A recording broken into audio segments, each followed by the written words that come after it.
there's something about believing the hype. There's something about believing the marketing stuff. That's fine.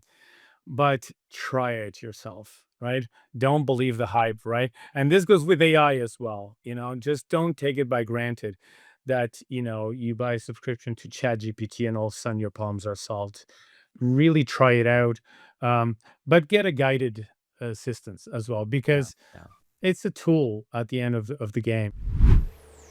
Hey, my name is John Santaferraro, and this is the Digital Analyst, where AI makes sense and digital dominance begins. The Digital Analyst with John Santaferraro, powered by Insight Jam. Every day we hear more about how AI is changing the world. And every day we hear about one more artificial intelligence solution that will revolutionize the way we do business. Every day, new stories are published about how companies are using AI for sales, for marketing, supply chain, for manufacturing, retail, for e-commerce. And the song just keeps getting played over and over again. There's only one problem. Most of the stories and most of the technology solutions are for large enterprise customers. So where does that leave the mid-sized company? Organizations that don't have massive data teams to stitch together everything that is left undone by these so-called solutions, what do? Small and mid-sized companies may have small data teams, one or two data experts, maybe a couple of statisticians, if they're lucky, a data scientist. But doesn't it take a village to operationalize AI? The good news is that there are products, solutions, and entire technology companies built entirely for the mid-sized customer. These are companies that understand exactly what a typical mid-sized company faces every day, trying to do everything with data, but lacking the resources to be able to complete it all. These companies know that you have great aspirations for AI, but you lack the skill set to make it all happen. So they build products that unify all of the different data engineering and analytics capabilities into a single platform. So you don't have to buy multiple tools. They AI enable their platform so you can do more with less. So you can automate many of the typical manual data and analytics tasks that consume the time of your limited resources. Their products are made for companies like yours. It's for that reason I'm excited to welcome Telmo Silva to today's episode of The Digital Analyst. Telmo is the CEO of ClicData, a unified and analytics platform built specifically for mid-sized companies. What I love about Telmo is that he built the company out of his own frustration for the complicated multi-team process of turning raw data into insight and AI. He understood the challenges because he lived them. You'll want to hear more of his practical advice. So grab a glass of wine or a cup of coffee and join me on my Tuscan farm in the hills between Lucca and Florence for the Digital Analyst. A big digital welcome to Telmo Silva. Telmo, it's so good to have you here on the Digital Analyst. Thank you very much for having me, John. Yeah, we've been talking about talking for a long time, so happy to be here. Here we are. I got to visit you up in Lille, France. I'm probably not saying that correctly, but what a beautiful place for your company, ClicData. One of the things that really impressed me, I hear and see a lot of examples of solutions that are being built for large enterprises. So if you're a big bank, if you're a big retail company, things like that, and you have a massive data engineering team, there's all these things, yes, you get to do with AI. What really impressed me is that you are working with mid-sized companies, but you're doing the kinds of things that I see being done for large enterprises. And you're doing that, I think, because you're doing it with this unified data and analytics platform that gets AI ready for companies. Tell me a little bit about what is going on that is enabling you to do this and what kind of results you're seeing with mid-sized companies. Absolutely. Hey, and I'm happy that you mentioned Lille because there is a story behind that, which is Lille is actually a crossroads in France as larger pharmaceutical companies have their headquarters here. There's a big technical pull around pharma, biotech, and so forth. But there's also one of the first technical pulls of France, kind of emulating a little bit, trying to emulate a little bit the Silicon Valley kind of thing with tech SaaS companies. So we're kind of at the hub of those two, and us. We started from the pharmaceutical side. That was my background. A lot of data that actually had to kind of be very discreet in terms of how we can handle the data, because obviously we cannot identify patients. But sales and marketing kind of needs access to it. Medical information needs access to it. So I came from that background, and we settled base here in the hopes of forming this new application called ClicData, which is the name of the company as well, in the hopes of giving the same power that I was able to have working for large pharmaceutical companies, but to small and medium sized companies.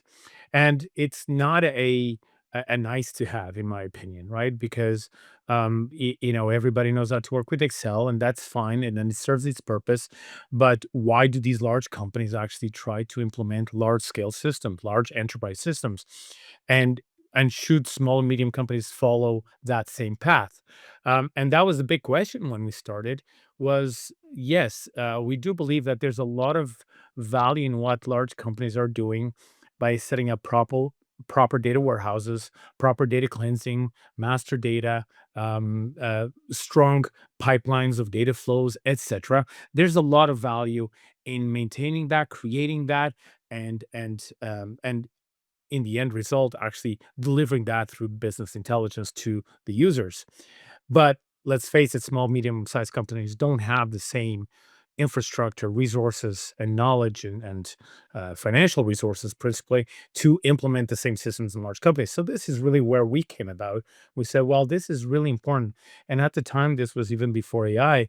We thought this is good for small, medium-sized companies to also have access to the same tools that the large companies do. The potential of a medium-sized company operating as if they had a world-class software organization in place, that's a powerful value proposition. I mean, for a medium-sized company, it always seems like they don't have enough resources. They're always a little bit behind.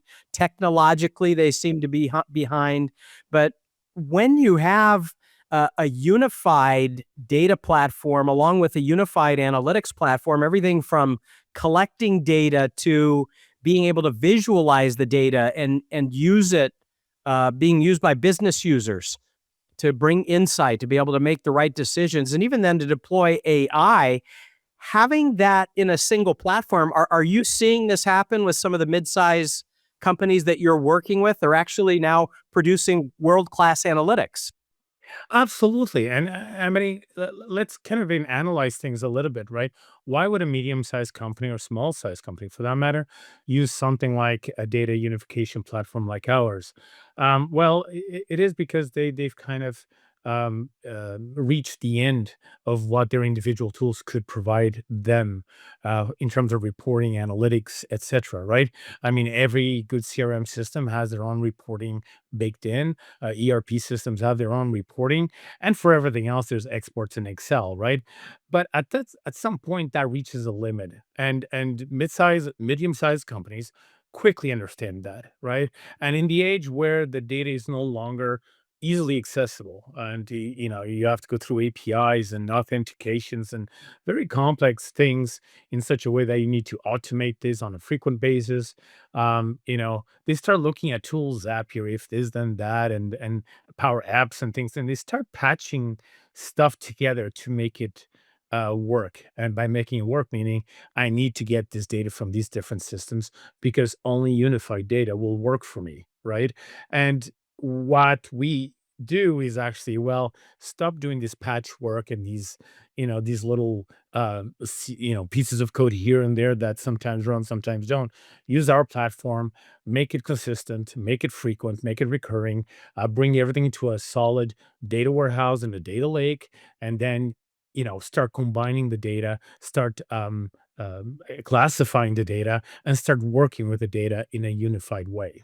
When I talk to a lot of companies, there's a big temptation to buy the latest shiny object that does one little piece of this whole process. And it makes sense, right? Because in a company without a large data organization, all they think is, well, if I could just get the information out of my e-commerce system and out of my CRM system and just get those two things together, that would solve all of my problems. But they don't recognize that there is a much bigger picture. And every time you add a new piece of data, you're adding new value to the insight that you're getting. And so they buy the tool that does that one thing, but when they want to go on to next, they have to buy another tool and then another tool. And then they end up with 4 or 5 tools that they have to integrate, that they have to figure out. And they don't have to just integrate them, they have to make them interoperable. And then every time there's a change in one of them, they have to maintain that to keep that whole system going, and it's broken. So what's your advice? I mean, my advice is don't go for the shiny object. I think I know I used to be one of those guys that used to, no, I'll build it. I'll do it. I'll be able to do it. I think it's inherent in a lot of companies. There's always someone or a team of people that are very focused on the solution, not necessarily the process, right? And I think that's kind of the issue, right? They will figure out, oh, you know what? I can solve this problem by patching this, by coding this, by just buying this one tool, etc. I'll fix it and move on, right? And I think there's a geek in all of us in the sense of saying, of accomplishment, of saying, I did this. And we see that in medium-sized companies as well, where sometimes it's the CEO that, why do I need to buy a tools even? I can do it myself, right? So there's a lot of that self-accomplishment of saying that. But as you stated, it quickly reaches a limit, right? I remember when we were first starting ClicData, and we said, listen, the first thing we need to do is build as many connectors to as many systems as we can, because that is the main issue is they don't know how to get to their data, right? And we presented this. I remember this so neatly. We presented this to an investor early on. It was in San Francisco. I forget exactly the investor. It doesn't matter, but he told me, I don't think that'll fly. APIs will solve all of that, right? And I kind of went, I thought about it. I said, will API solve this? And, after doing this for so many years and having so many different variations of APIs, thinking that it's the industry standard when it's really just a name for yet another interface, right? And that's ultimately it. Building systems that provide information from data, whether that information is in the form of AI generated or content, or whether it's a simple dashboard with your, KPIs for your business, is really a collection of interfaces, getting the data from different systems, bringing the data from one state to another state, mixing the data, feeding it to the dashboards, feeding it to the AI. It's just, and every interface that you do, it's really a cost center. Really, that's what it is ultimately. Because, as you say, they change. They're very dynamic. Applications evolve, new versions, new releases. The data types as well change. We used to come from a side where we would first define the requirements and say, okay, what do we really need to for the business to operate? And we would start filtering the data very early on. Okay, we only need this and this, and then 2 months later, somebody would say, well, it'd be really nice to have that, and then you kind of have to go back and kind of rewrite the whole thing and bring that new piece plus the historical information, and then somebody else, yeah, but can we have also this, and it's evolution, right? A business has evolved just like any other entity, and especially now in AI, where you can't limit too much the data at the source, because if you do, then you're feeding the AI potentially less information that it can use to do other more interesting things. So our approach was always one, yeah, no, we're going to build APIs that bring as much data as we can, and then let each user decide what they want to use or not based on security and so forth. Mesh is a material built to be strong and flexible. Mesh is an interaction creating alignment and power. Mesh is a behavior that brings people together. And now Mesh is a new model of trust networks from InsightJam, driven by enterprise experts for professional decision makers who recognize the moment we are in, where the world of work collides with AI. The greatest mesh of all.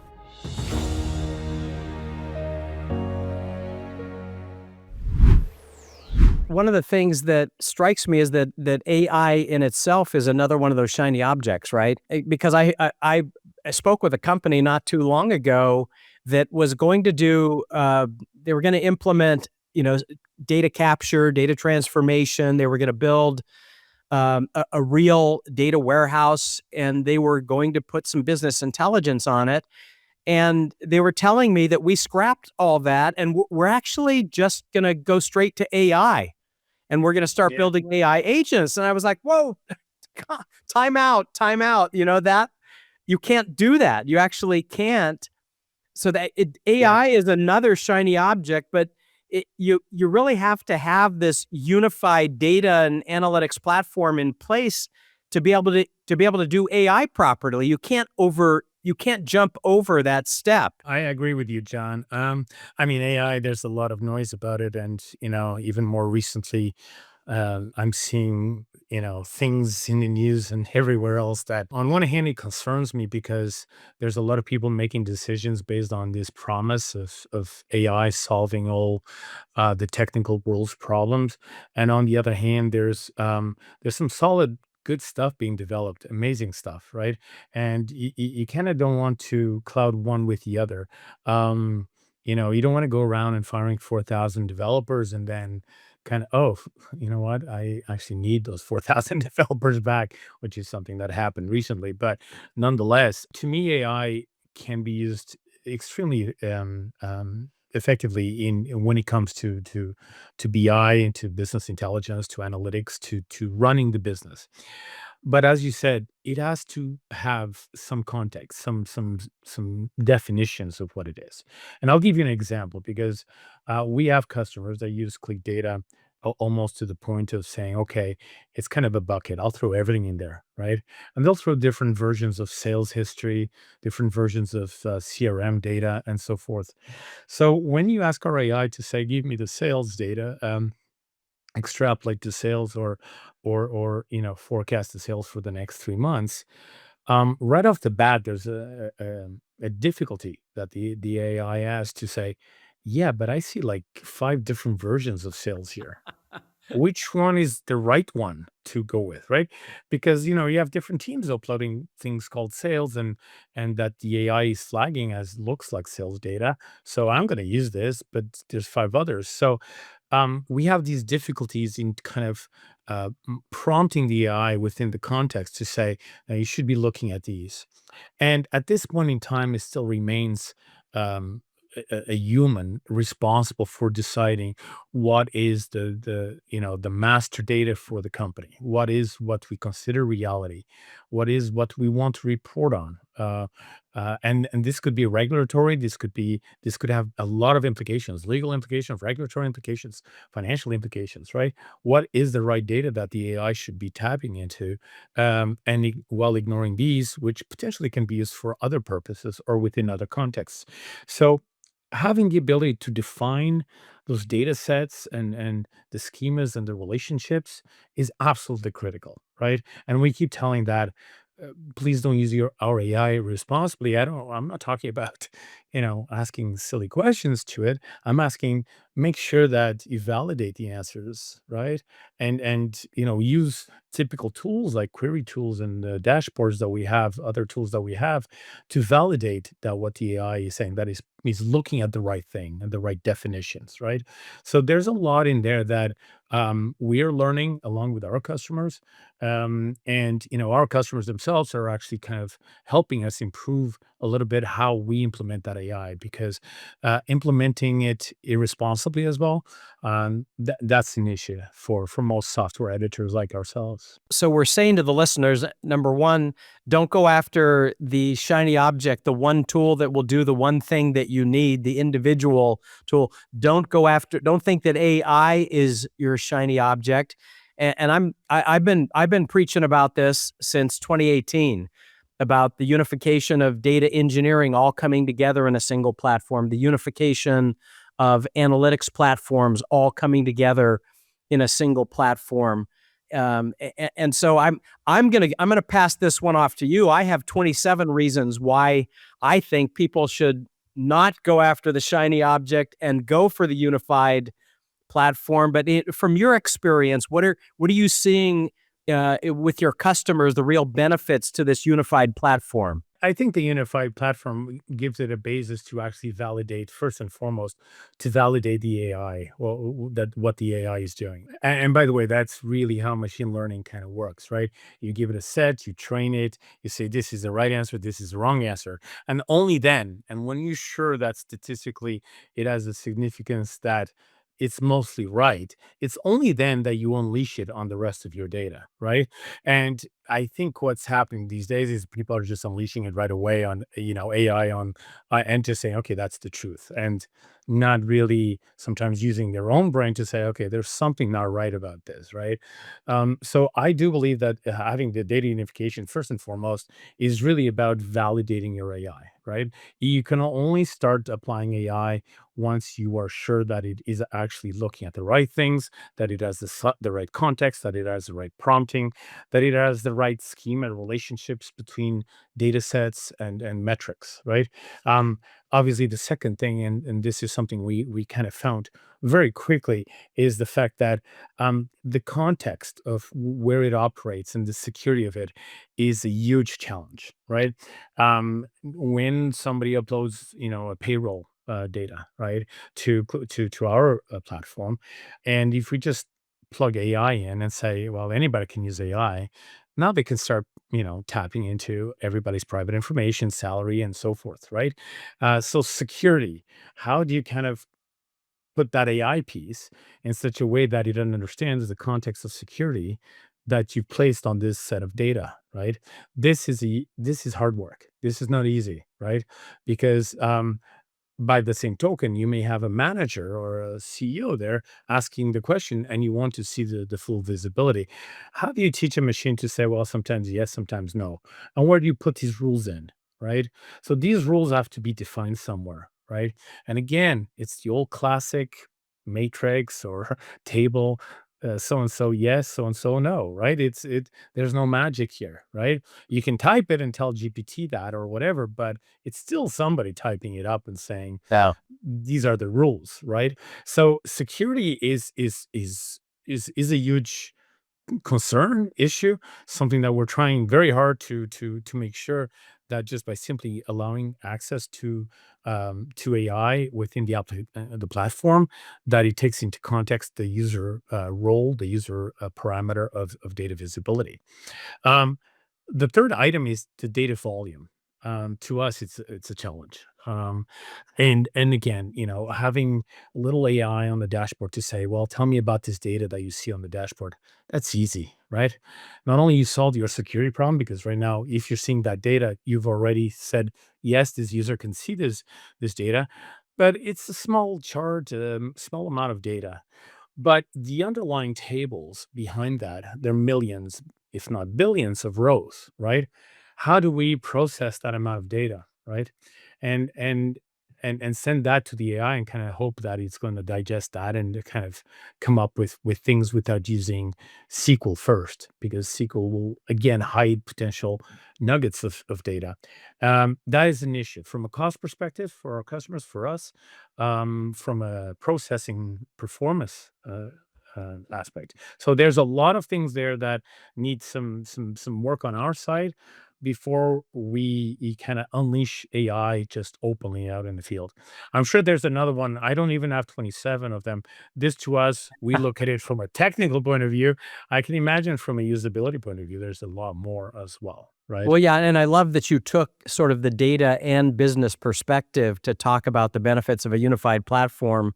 The other stuff may not be obvious to people, but I think that streamlined data processing to be able to have, all of the data engineers, all of the data analysts, all of the business analysts, all of the business users working off an individual platform. You're not moving data in and out. It doesn't require skill sets for multiple different kinds of tools. It's one tool. It's all there in a single thing. You can use the features that you want when you need them, and turn others on when you need them, right? This is just the make sense to go forward in the future. And people don't realize the complexity of managing multiple tools and multiple platforms until they get in it and they start paying that integration tax, and they don't even realize it then because they just get used to operating in this complex environment with massive overhead for resources and cost and delays and everything. So this unification thing has been going on for almost a decade now. It'll be 8 years that I've really seen things coming together in these unified platforms. And now more than ever, it makes sense to jump into a unified platform, not these pieces, not these niche products that do one thing. I firmly agree with you, John. I think we discussed this before, but the history of the market of these tools is different, right? It's a normal evolution. We started off with kind of little applications that do something very well, and then people like them, right? We had Informatica for ETL and connectivity. We have Fivetran for connectivity. We have Power BI for visualization. We have Data Factory for pipelines and stuff like that. Like they kind of get these tools as they come along, and then they find themselves with a very complex pipeline and ingestion, and not to mention security across the different tools, different teams, different knowledge. We know this has been our history for many years. Back in the 80s, it was all the way already like that with System 36 and S400. We knew we could not do analytical work on mainframes. We had to move the data somewhere else, right? And even as recent with him, the ClicData platform, until we had the Python module baked into ClicData, some of our customers had to pull the data out of their data warehouse, start a new environment, a Python environment, some Dockers and things like that, or some hardware, and process the data there, do their magic, and then bring it back into the visualization. This is the way we evolve as in technologies. Like we kind of say, well, we could fix that as well, right? I equate this a lot to the iPhone, to the phone. You went from being a phone to playing Centipede or Tetris or whatever, and then email with the BlackBerry, and then instant text, right? And now photo camera, and then video camera, and now we can do so many things. It's an evolution, right, of unifying technology into one device. It's very much the same we see on the data side. Data is data is data, right? So the less you move the data around, the cheaper it is, the faster it is, and the more chances you have of handling a single source of truth you will have, because that's the problem. You'll spend less time discussing where did you get your Excel, where did you get your Excel, where did you get your numbers, what formula did you use, and you spend more time discussing, business use for that data, right?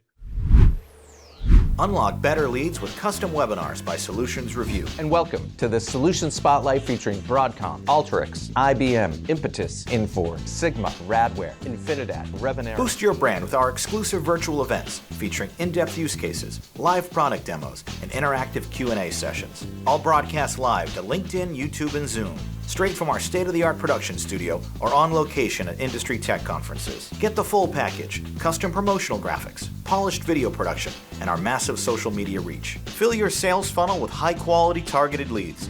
And contact us today by visiting solutionsreview.com/virtual events. For a second, just imagine that I'm maybe a tech-savvy business user, right? And you're sitting at the table with me, and can you describe sort of the the cycle of things that people can do with the unified platform, because I'm not sure everybody gets that. We've been Right. talking about it and talking a little bit more on the techie side about data engineers, but you plug it in and you have data somewhere. What's sort of the cycle, the life cycle of things that you can do on this one integrated platform? Well, most of our customers start obviously with connecting data from their systems, whatever they are, right? And by connecting data, if you take a medium-sized company that uses maybe HubSpot for CRM, maybe some financial package like Zero or QuickBooks for financials, and potentially a couple of other software, e-commerce platforms, something like that, Shopify, etc. So right there, you have already three systems. Each system has several tables of interest to you, your customers, your invoices, your orders, your products, etc. And what you start doing is kind of bring that in first and foremost. And our approach is we don't care, just connect it, bring the data in. You'll sort it out after. Don't start streamlining too much. Don't start cutting things off too much, because sometimes you don't know what you want, right? Or you don't even know what you know yet. So just bring the data in, and we have certain connectors, which we call them smart connectors, that kind of say, well, it's Shopify. I know exactly which tables, etc., to go get the data. Others we don't know. It's up to the user to kind of check the columns and data and tables that they want to bring. Now, once that data is in there, this is the time of kind of start exploring the data, saying, what can I do with the data? So this is one use case right there. Getting your data in, centralize it, putting it into the data warehouse, or if you have file data, putting it in your data lake, and I'll start exploring, seeing what you can do with it. What can you do with it? What are you trying to do with it? Are you trying to build a business intelligence system for your team? Are you trying to share data with your vendors and suppliers? Are you trying to monetize your data, for example? Are you using it as a platform to centralize, aggregate, and then feed it to another system? So a lot of people can do that as well. So, for example, you can hook up your Google Analytics and feed it to your CRM system, using this as a kind of a pass through. Um, do you want to start doing extensive reports with it? Do you want to start doing some statistical analysis, some forecasting, some segmentation of your customers, some churn prediction? Um, all of these are possibilities, right? Now, before, back in the days, you would have to say, okay, we have a business intelligence project. We're going to build a data warehouse and then dashboards, and that's it, right? Well, no longer, right? And then if you wanted to build something else, you can have, okay, let's build another database. And this is our statistical analysis playground. Or now we're doing a customer exchange data platform. Okay, it's another system, right? And these would be considered different projects. Well, right off the bat, you don't need to do all that stuff. You already have all the data centralized. Now you just feed it off this unified platform to say, okay, well, this feeds dashboards for business intelligence purposes for our customers. This feeds our business intelligence dashboards for our internal users. This here is a view that our vendors can come in and get their data as part of a monetization program. And this other thing feeds another system downstream, right? And all from this unified Wow. hub, if you will. And I think that's important, right? Because that brings such a speed to delivery, right? Oh, we have to do something else. Do we have to build an entire new feed of data? No, you don't. Just you may be missing something. Okay, well, just add that into the feed, into the data warehouse. But the data warehouse, the data lake needs to become the central component of everything that a business needs to operate under. And then having the direct tools accessing that data directly, I think that's to me, that's the big winner, right? Yeah. And we haven't even talked about traceability and data lineage, because that's another problem that we have, right? Because if you imagine the old systems of non-unified, where you'd build SQL interfaces in between and other tools that would bring the data and kind of do mid cycle transformations, put it into the data warehouse, and then eventually you'll get down to reports and visuals. And then goes, where did this data come from? Well, it's like the telephone game. You've lost something along the way, right? You've lost only the developer that did that interface really knows where it came from and where it went, right? And then the person that did the report kind of did a little bit of magic and kind of again changed it. By having a unified data platform, again, that data lineage is unbroken, right? You know where it came from, you know what happened to it, and you can trace it all the way back or forward as well. Yeah, I love this because I mean, to have it all in one platform, you can connect to any data source. You simply build within the same platform your data warehouse or data lake or both. You do all of the processing and transformation and preparation of the data to get it ready. You can do all of the analytics, the advanced analytics, the machine learning. That's all done on a single platform. You can deliver the insight wherever it needs to go in the business or in the business ecosystem. You can do all of your data visualizations and dashboards. Plus, you have all of this metadata that helps you govern it and understand the data over time through lineage and all that. And because you have this rich set of metadata, you can then go back and start automating these different functions that maybe you did manually the first time. They become automated once you've gone through that cycle once. I mean, there's a lot of benefit to that. Absolutely, absolutely. In fact, I still have this kind of vision when we start doing our platform and what I wanted to do even before that. We do a lot of repetitive stuff, right? I mean, we keep uploading the same sales data, the same Excel, etc. At some point, won't the system know what we're trying to do, right? At which point do we have to repeat exactly the same way?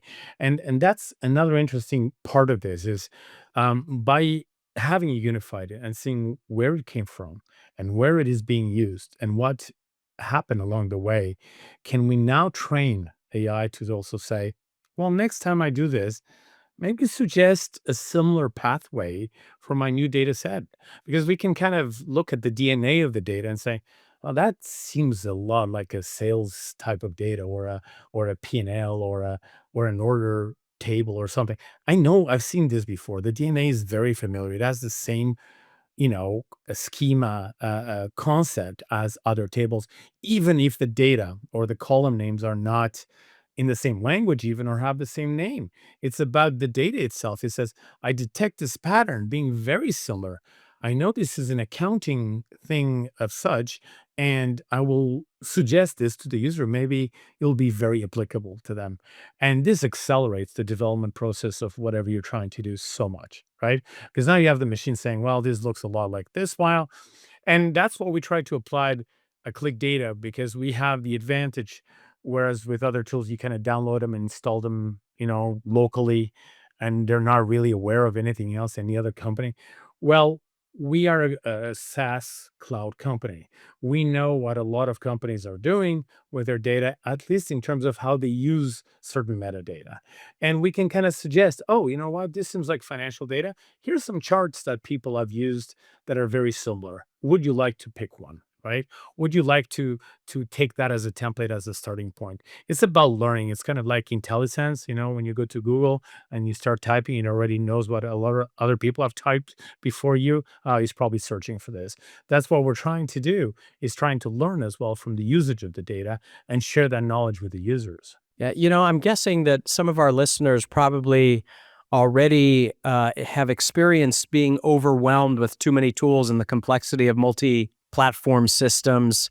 Others are just getting started. What do you recommend for people that are interested in moving towards a unified platform? Recommend in terms of what, John?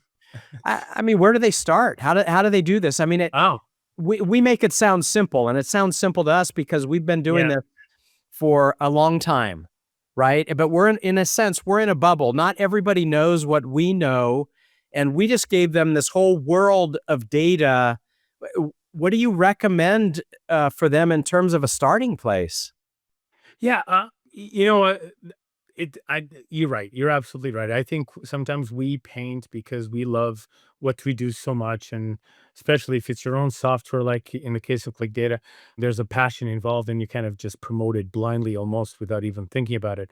And then when you have a customer saying, "Yeah," and they start the trial, and they kind of go, "Where do I even start?" It's tough, right? I get it, right? Unless you have already done this in some shape, way, or form, with other tools, you kind of, oh, okay, that's kind of the same as that. But if you haven't, sometimes it's tough starting, right? And this is a problem we recognize with small and medium-sized companies a lot, right? Because they have less people, less technical staff. We always offer kind of a 1 hour onboarding time, kind of just to build their first dashboard. So what we promise is we'll connect your first set of data and you'll build a dashboard. I'm sorry. I just got to stop you. You made it sound like that's normal. Just a little 1 hour consulting so they can build their first dashboard, as if If it that's the way the world operates. if it takes more than an hour, then there's something wrong, right? Because either you're trying to connect and trying something so complex that 1 hour is not going to be enough. I'm not saying we can't do it.